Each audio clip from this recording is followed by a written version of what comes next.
Toda semana você passa pelas mesmas variedades de vegetais: couve com antioxidantes, espinafre orgânico, quinoa como superalimento. Mas e se as plantas mais ricas em nutrientes da história da humanidade nunca tivessem chegado ao supermercado?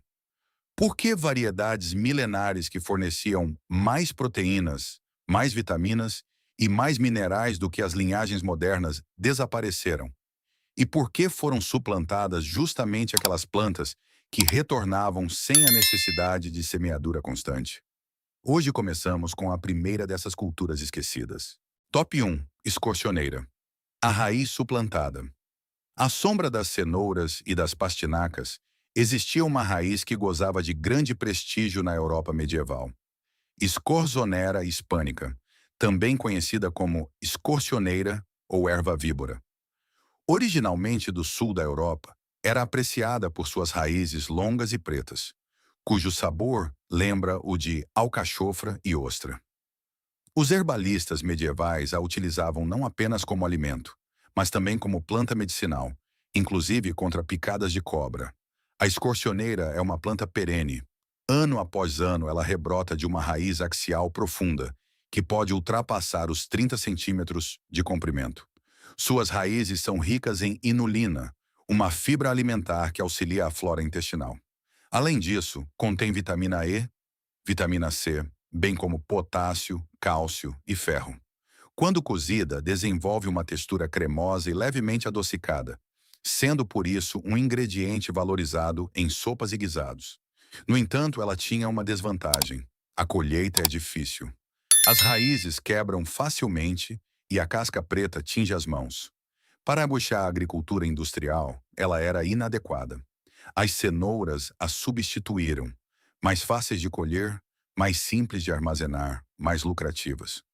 O que restou foi a perda de sabor e de densidade nutricional. Top 2. Couve marinha. O vegetal costeiro desaparecido. Nas costas rochosas da Europa, do Mar Báltico ao Atlântico, cresce uma planta que desafia o vento, o sal e o solo árido. A couve marinha, Crambe maritima. Durante séculos, os habitantes costeiros colheram seus brotos jovens e os cobriram com pedras para branqueá-los.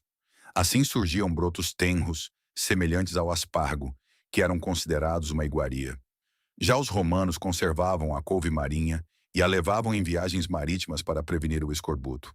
A planta é naturalmente rica em vitamina C e também contém cálcio, vitamina B6, magnésio e manganês. Na Inglaterra vitoriana, a couve marinha tornou-se tão cobiçada que era servida em Brighton, no Royal Pavilion, e vendida em mercados a preços elevados.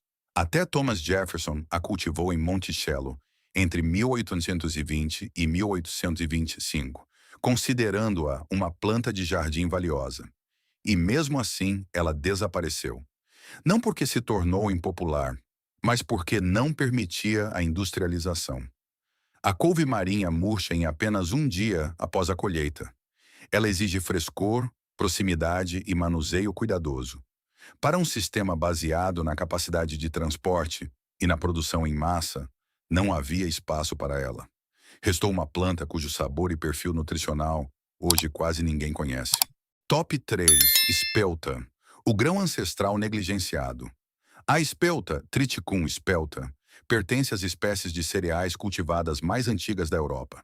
Achados arqueológicos comprovam seu cultivo já por volta de 5.000 a.C. Durante milênios ela alimentou populações inteiras e era considerada robusta, resistente e rica em nutrientes. Ao contrário do trigo moderno, a espelta possui uma casca externa firme que protege o grão contra pragas e doenças. Foi exatamente essa casca que se tornou seu infortúnio no século XX. Ela tornava o processamento mais trabalhoso, pois precisava ser removida antes da moagem. Em uma época em que a eficiência estava acima de tudo, esse passo adicional era indesejado. Os agricultores mudaram para variedades modernas de trigo, que forneciam rendimentos mais altos e eram mais fáceis de trilhar. A espelta quase desapareceu completamente dos campos. No entanto, o valor nutricional é significativamente superior. A espelta frequentemente contém de 14 a 15% de proteína enquanto o trigo moderno geralmente alcança apenas 10 a 12%. Ela fornece mais fibras, bem como maiores quantidades de vitaminas do complexo B, como tiamina, niacina e riboflavina. Minerais como magnésio, fósforo e zinco também estão mais presentes. Seu perfil de glúten é estruturado de forma diferente e é percebido por muitas pessoas como mais digestivo.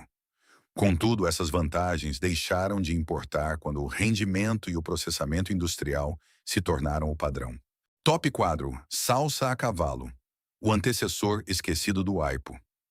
Antes de o aipo dominar as cozinhas europeias, outra planta desempenhava o mesmo papel: a salsa a cavalo, Smyrnium olusatrum.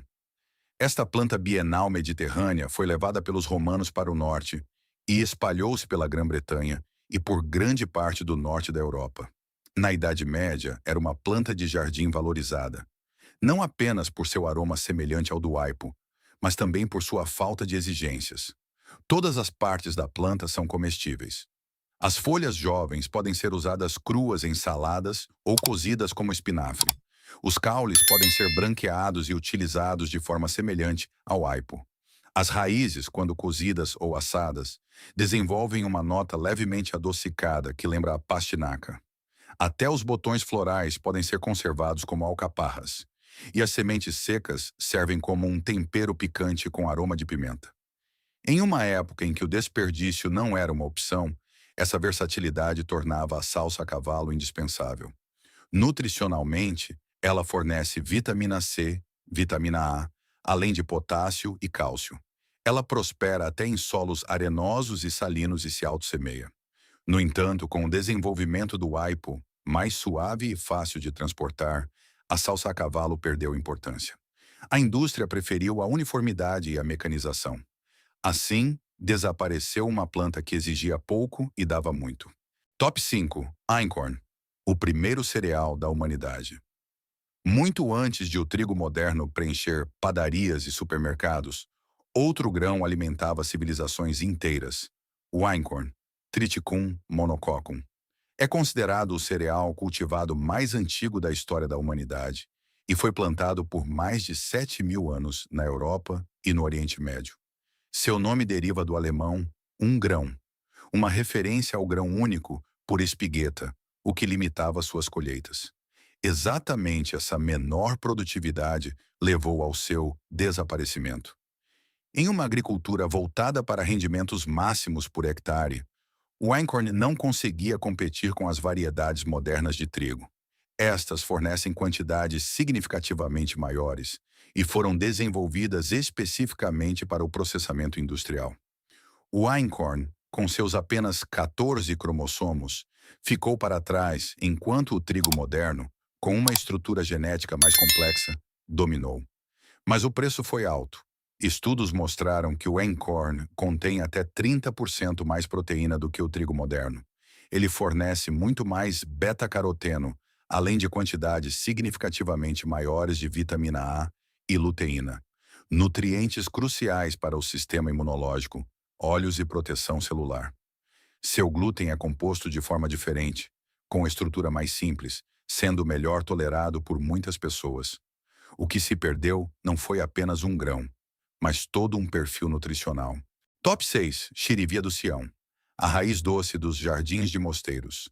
Nos jardins de mosteiros medievais crescia uma planta que hoje quase ninguém conhece, a chirivia do Sião, Sium cisarum. Esta planta de raiz perene era apreciada por seu sabor doce, quase amendoado, e foi, durante séculos, parte integrante da dieta europeia. Ao contrário de muitos vegetais modernos, a chirivia do Sião retorna de forma confiável ano após ano, sem a necessidade de nova semeadura. A planta forma várias raízes alongadas e brancas que, quando cozidas, desenvolvem uma nota delicada e levemente adocicada, muitas vezes descrita como uma mistura de pastinaca e cenoura, porém mais fina e aromática. Na Idade Média, era considerada nutritiva e de fácil digestão. Ela fornece fibras, carboidratos complexos e uma série de minerais que eram comuns nas dietas tradicionais. No entanto, A xirivia do Sião também tinha uma desvantagem na era da industrialização. As raízes crescem em feixes de diferentes tamanhos e são difíceis de colher mecanicamente. A uniformidade e o alto volume de produção eram mais requisitados do que o sabor e a riqueza nutricional. Assim, a xirivia do Sião desapareceu gradualmente do cultivo comercial, não por falta de qualidade, mas por falta de eficiência. Top 7. Henrique o Bom. A hortaliça de folha resistente. Antes de o espinafre se tornar o acompanhamento padrão nas cozinhas europeias, crescia em muitos jardins uma planta conhecida como Henrique o Bom, Xenopodium bonus henricus. Esta hortaliça de folha perene era amplamente distribuída em jardins de mosteiros e regiões rurais. Era considerada robusta, adaptável e confiável. Uma planta que conseguia prosperar até em climas mais frios e rigorosos, onde culturas mais sensíveis falhavam. As folhas jovens podem ser usadas como espinafre, cruas ou cozidas. Os brotos podem ser preparados de forma semelhante aos aspargos e até as sementes podem ser aproveitadas. O Henrique o Bom retorna a cada primavera sem nova semeadura e exige poucos cuidados. Foi exatamente essa constância que o tornou valioso durante séculos para uma alimentação baseada na subsistência. Ele fornece vitamina C, ferro e outros minerais que eram comuns nas dietas tradicionais. No entanto, com a disseminação de variedades de vegetais anuais otimizadas para o rendimento, ele também perdeu importância. O espinafre crescia mais rápido, era mais fácil de comercializar e melhor para transportar. Assim, o Henrique o Bom desapareceu da maioria dos jardins. Não por ser menos nutritivo, mas por não se encaixar no modelo industrial. Essas 7 plantas mostram um padrão claro. Não foi o valor nutricional que decidiu sua sobrevivência, mas sim sua adaptação a um sistema industrial. Se essas culturas esquecidas te surpreenderam, inscreva-se no canal e apoie o vídeo com um like, pois talvez a verdadeira diversidade comece exatamente onde paramos de olhar.